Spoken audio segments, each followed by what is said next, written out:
Bonjour à toutes et à tous. Aujourd'hui, on va découvrir ensemble un outil mathématique aussi puissant que fascinant, la transformation de Fourier. Pas besoin d'être matheux pour suivre, car on va voir que cette transformation est partout autour de nous, parfois même dans vos oreilles, littéralement. Avant même de parler de la formule ou des maths derrière tout ça, posons-nous une question simple. Pourquoi on en aurait besoin? Eh bien, dans le monde réel, qu'il s'agisse de sons, d'images, de signaux électriques ou même de données médicales, les informations ne sont pas toujours lisibles directement. Par exemple, un micro capte un signal électrique qui varie avec le temps. Il ne voit pas directement les notes d'un morceau de musique. Il va plutôt capter une forme d'onde. Ce que fait la transformation de Fourier, c'est de décomposer un signal compliqué en une somme de signaux simples. Un peu comme si on séparait les ingrédients d'un plat complexe pour comprendre ce qu'il contient. Prenons un exemple concret. Vos écouteurs. Quand vous écoutez une chanson, ce que vous entendez, c'est en fait une superposition d'ondes sonores de différentes fréquences.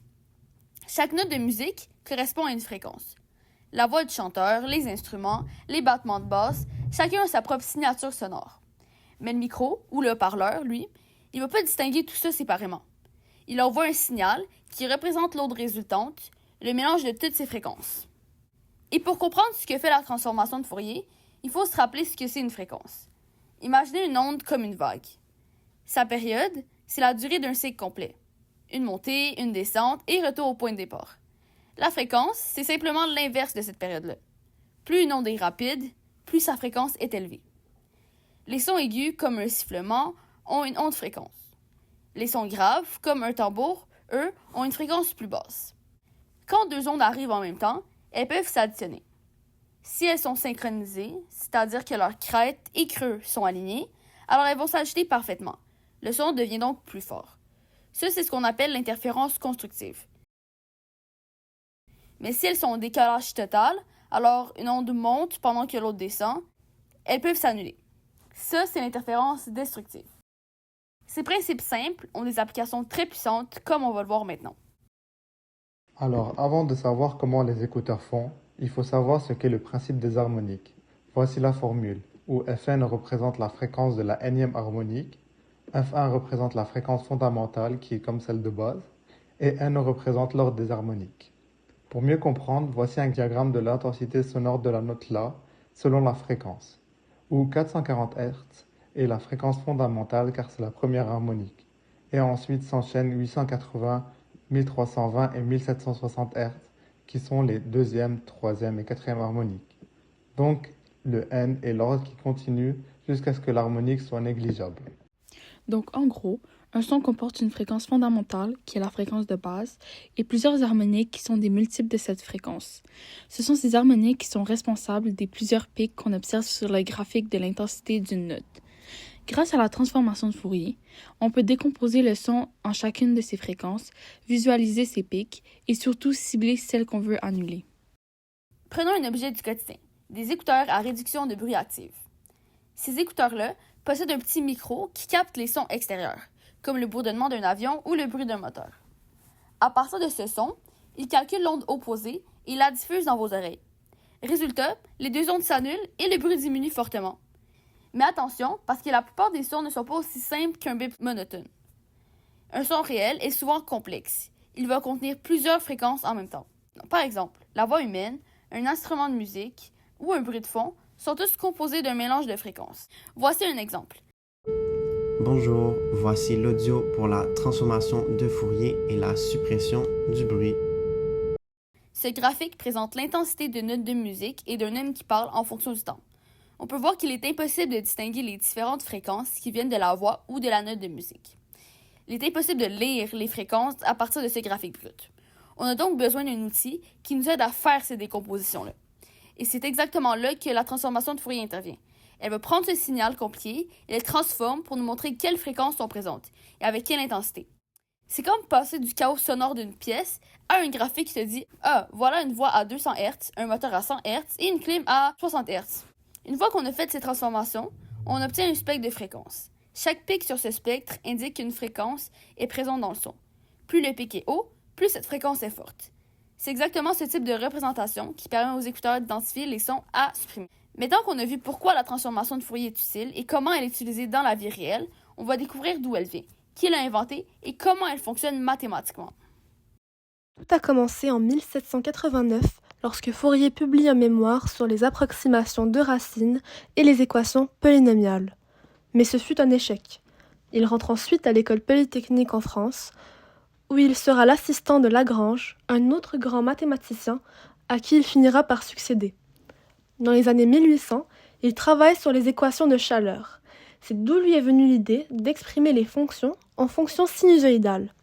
Cependant, cette idée se fit rejeter par absurdité par la communauté mathématique qui considérait qu'elle était beaucoup trop poussée. C'est seulement après sa mort, en 1830, que Dirichlet et Riemann confirmèrent la théorie de Fourier, suivie par la communauté d'où en sortent les séries et la transformation de Fourier, qui correspond à la limite des séries de Fourier lorsque la période tend vers l'infini. Maintenant, revenons à la formule. Elle semble plus compliquée, mais nous allons l'expliquer en partie. Premièrement, les f de t veulent simplement dire que c'est une fonction de t, comme f de x est une fonction de x, h de s est une fonction de s, et g de t est une fonction de t. Ensuite, nous avons la notion d'intégrale, qui est cette vague au début, ainsi que le dt à la fin en vert. Le dt ne fait qu'accompagner l'intégrale. L'intégrale, graphiquement, représente l'aire sous la courbe d'une fonction. Prenons par exemple une fonction simple, comme f de x est égal à 5. Un de ces points serait f de 3 est égal à 5. Alors si on fait l'intégrale de cette fonction, de 0 à 3, les valeurs en haut et en bas nous donnent l'intervalle dans lequel nous devons calculer l'intégrale, c'est-à-dire l'aire. Nous cherchons donc l'aire en rose. L'intégrale de 5 est 5x, due aux règles d'intégration. Ensuite, calculer celle-ci de 3 à 0. Cela nous donne 5 fois 3 moins 5 fois 0, ce qui donne 15. Si nous vérifions avec la formule d'aire pour un rectangle, qui est base fois hauteur, nous avons la base de 3 et la hauteur de 5, ce qui donne 15. Donc c'est bon. Cependant, lorsque la fonction est plus complexe comme celle-ci, il est beaucoup plus difficile d'utiliser les formules d'aire. C'est pourquoi on utilise l'intégrale. Ensuite, nous avons le E à la moins I fois fréquence angulaire fois T. Pour ceux qui ont plus de connaissances en mathématiques, on peut se rappeler que c'est aussi égal à cos de oméga t moins I sin de oméga t. Pour nous simplifier, nous allons commencer par savoir ce que chaque composante est séparément. Donc nous avons t, qui est le temps. Nous avons le signe oméga, qui est la fréquence angulaire, qui peut également être représenté comme 2pi fois f, où 2pi représente un tour de cercle et f la vitesse à laquelle ces tours sont faits. Mais nous en parlerons plus en détail plus tard. Et le i est égal à la racine carrée de moins 1, ce qui est impossible dans le domaine réel des mathématiques, mais possible dans le monde imaginaire. Et le e est l'exponentielle. C'est une constante comme pi qui est égale à environ 2,71828, etc. Tous ensemble, ils permettent de convertir les données linéaires en rotation autour d'une nouvelle origine qui est faite avec les axes réels, qui sera horizontal, et imaginaire, qui sera vertical, que nous allons vous expliquer plus en détail avec un exemple. Voici une simple fonction cosinus avec une fréquence de 3 battements par seconde.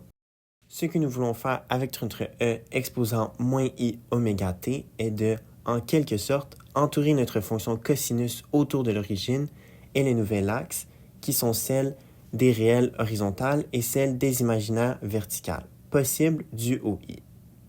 Ici, la fréquence, ou bien la vitesse à laquelle tourne notre fonction, est de 0,5 cycles ou tours par seconde.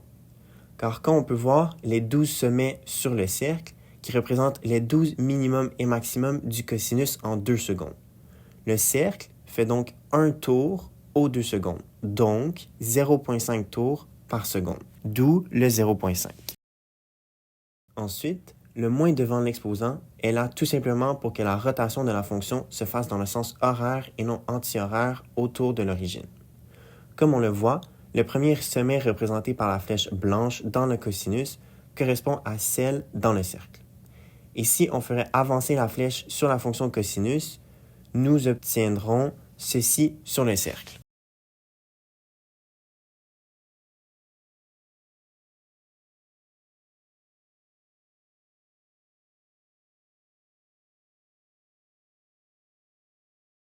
Maintenant, on peut regarder ce qui se passe lorsqu'on varie la fréquence ou la vitesse de chaque tour fait sur notre cercle.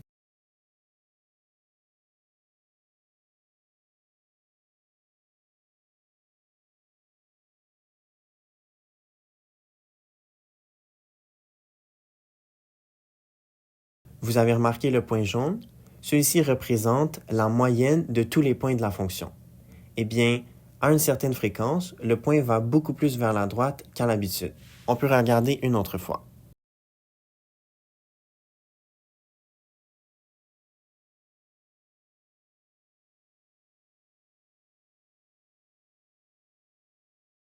On voit très clairement que lorsque le point change de place vers la droite abruptement, c'est lorsque la fréquence de tour est égale à celle de la fréquence du son, qui est celle de notre cosinus de départ, donc 3.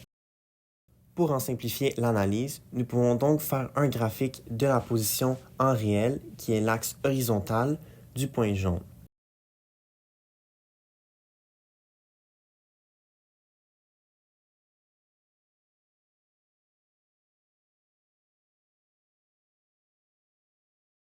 On peut donc voir qu'il y a un maximum significatif à 3, qui est la même fréquence que celle du cosinus, donc lorsque les deux fréquences sont égales, il y a un maximum.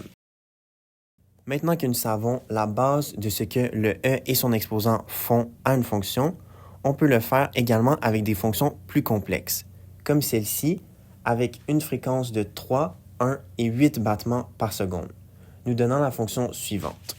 Ensuite, on peut donc refaire la même technique que nous avons fait précédemment, donc la rotation autour d'une nouvelle origine, ainsi que le graphique de la position du point jaune.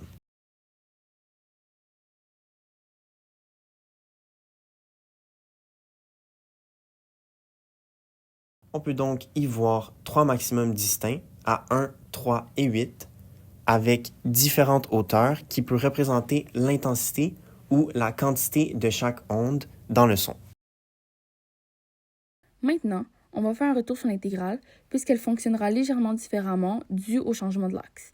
Maintenant, on veut trouver l'axe sur la courbe mais par rapport à l'origine au lieu de l'axe des abscisses qui est dans notre cas l'axe des réels. Par exemple, si on prend deux points aux mêmes coordonnées en réel, leurs composantes en imaginaire, donc à la verticale, vont s'annuler. Et celles en réel, donc à l'horizontale, vont s'additionner.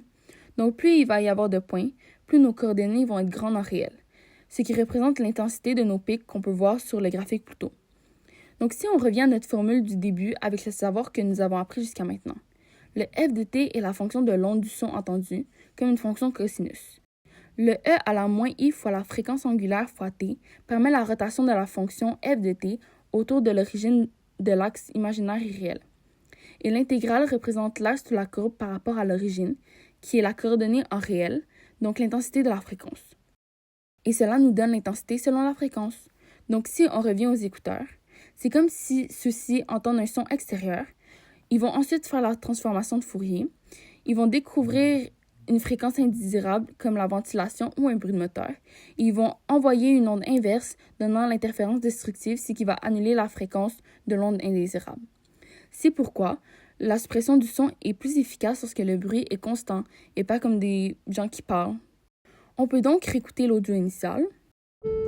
Bonjour, voici l'audio pour la transformation de Fourier et la suppression du bruit. Ainsi que l'audio final suite à la suppression du bruit de la note identifiée comme la note La. Bonjour, voici l'audio pour la transformation de Fourier et la suppression du bruit. De plus, cette formule est aussi utilisée dans le secteur de la santé pour isoler les fréquences du battement du cœur et voir si certaines d'entre elles indiquent une malformation, une difficulté ou risque de santé. Elle est aussi utilisée dans le secteur de la physique pour décomposer la lumière des étoiles et galaxies lointaines.